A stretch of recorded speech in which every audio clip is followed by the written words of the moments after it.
जय श्री सद्गुरु देवाय नमः। जय श्री गणपति देवाय नमः। ओम क्रीं कालिकाय नमः।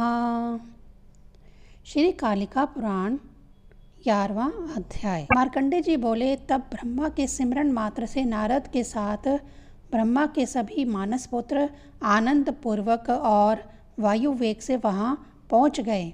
भगवान शंकर उन सब तथा ब्रह्मा और अपने गणों के सहित प्रसन्नता पूर्वक उस कर्म योगिनी सती के लिए निश्चित समय पर दक्ष के घर गए।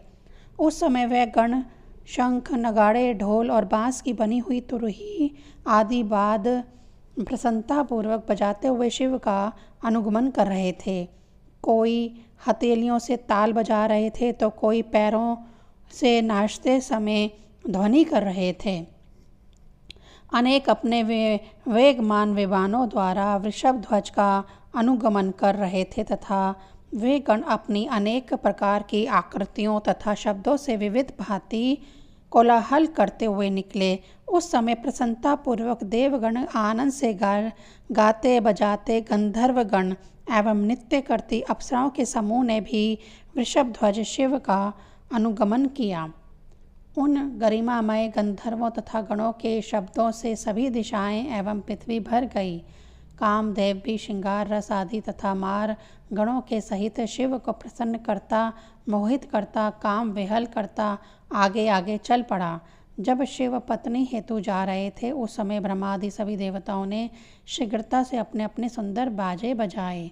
हे द्विज सतमों, उस समय सभी दिशाएं प्रसन्न हो गईं। अग्नियां शांतिपूर्वक जल उठी और फूलों की वर्षा होने लगी। सुगंधित वायु बहने लगी। वृक्ष पर भी सुंदर ढंग से फूलों से भर गए। जो कोई प्राणी अस्वस्थ थे वह भी स्वस्थ हो गए। हंस, सारस, कलहंस, मोर और चातकों ने मानो शिव को प्रेरित करते हुए मधुर शब्द किए। उस समय उनके शरीर पर स्थित सर्प, व्याघ्र चर्म, गज चर्म, जटा तथा चंद्रकलाओं ने आभूषण तत्व धारण कर लिया। इनसे उद्दीप्त होते हुए क्षण भर में वेगवान और बलवान बैल के द्वारा वे शिव, ब्रह्मा तथा नारद आदि के सहित दक्ष के भवन पर पहुंच गए। तब महातेजस्वी दक्ष प्रजापति ने स्वयं उठकर शिव तथा ब्रह्मा आदि को उचित आसन प्रदान किया। उनके पाद आर्ध्य आदि के द्वारा यथोचित रूप से पूजा करके दक्ष प्रजापति ने मानस रूप उत्पन्न मुनियों के साथ विचार विमर्श किया। हे द्विजसतमों, तब शुभ लगन एवं शुभ मुहूर्त में दक्ष ने प्रसन्नता पूर्वक अपनी कन्या सती शिव को प्रदान किया। तब उन वृषभ ध्वज शिव ने भी दक्षिणाणी के श्रेष्ठ पाणी का प्रसन्नता पूर्वक विवाह विधि से ग्रहण किया। ब्रह्मा और नारद आदि मुनियों ने सुनने में सुंदर लगने वाले साम गीत, ऋचा, युजस आदि द्वारा ईश्वर शिव को संतुष्ट किया। सभी गणों ने बाजे बजाए, अप्सराओं समूह ने नर्तन और आकाश में स्थित बादलों ने फूलों की वर्षा की। इसके बाद वेगवान गरुड़ पर सवार हो लक्ष्मी के सहित गरुड़ ध्वज विष्णु शंभु के निकट आकर यह वचन बोले।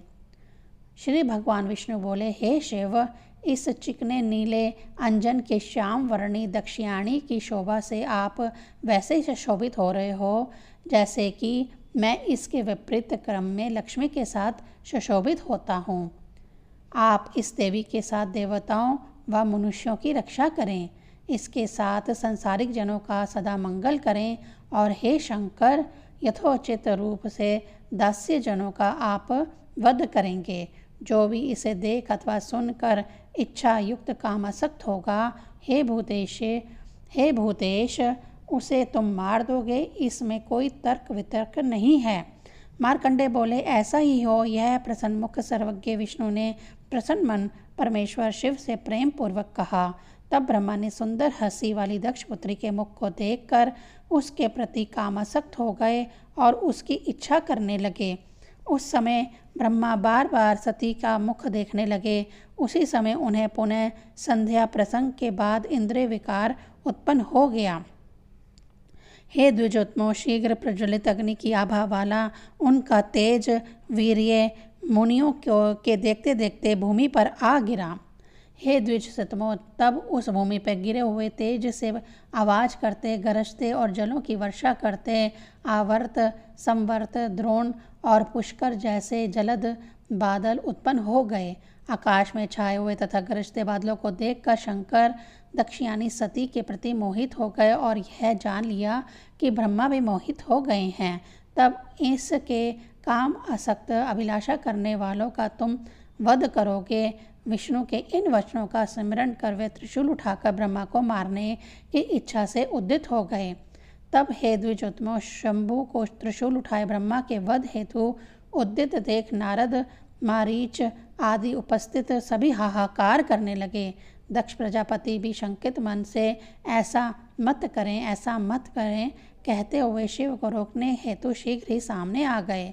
तब आगे मिले दक्ष को देखकर महेश्वर ने भगवान विष्णु की वाणी का स्मरण कराते हुए यह अप्रिय बात कही। ईश्वर बोले, हे विप्रेंत दक्ष प्रजापति, नारायण ने जो अभी कहा है उसे करने का मैंने विचार किया है।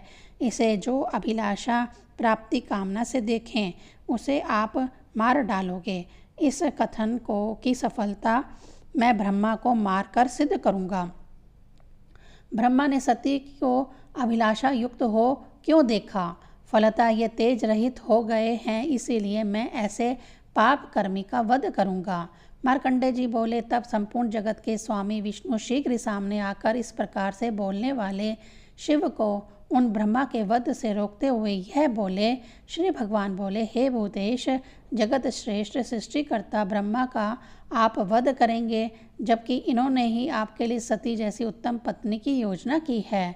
हे शंभु, प्रजा की सृष्टि हेतु यह चतुर्मुख ब्रह्मा उत्पन्न हुए हैं।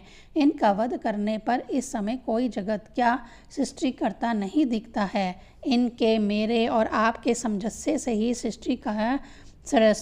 जगत की सृष्टि, पालन और विनाश का कर्म है, वह हम कैसे करेंगे? हे वृषध्वज, हम में से एक के भी मारे जाने पर उसका कर्म कौन करेगा?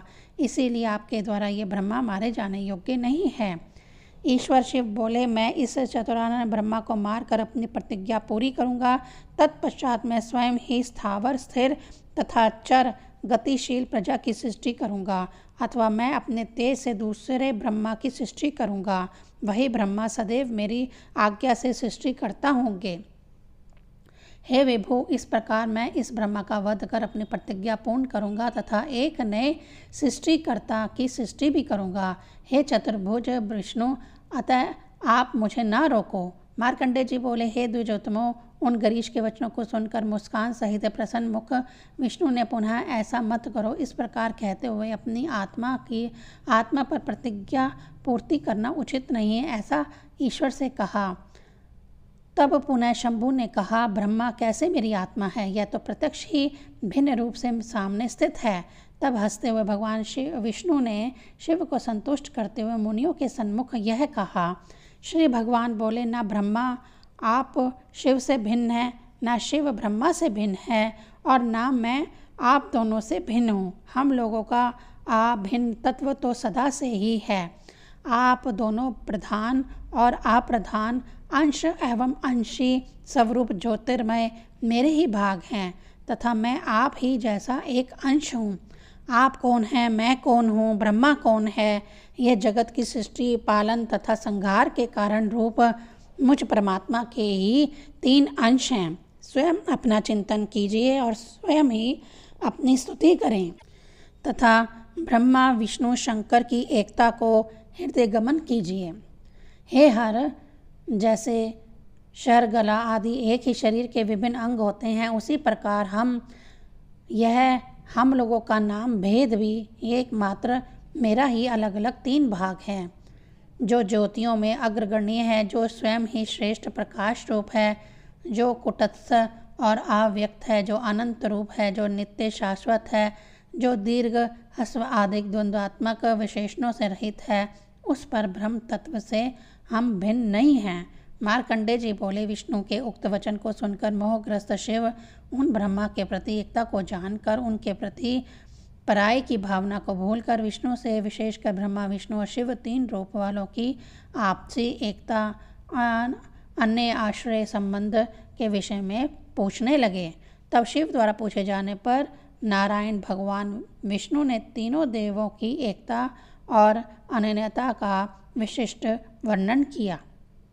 विष्णु के मुख कमल कोश से विष्णु, ब्रह्मा तथा शिव की तात्विक अनन्यता को सुनकर पुष्प मधु प्रकाशक उन ब्रह्मा को आत्मरूप जानकर शिव ने उनका वध नहीं किया।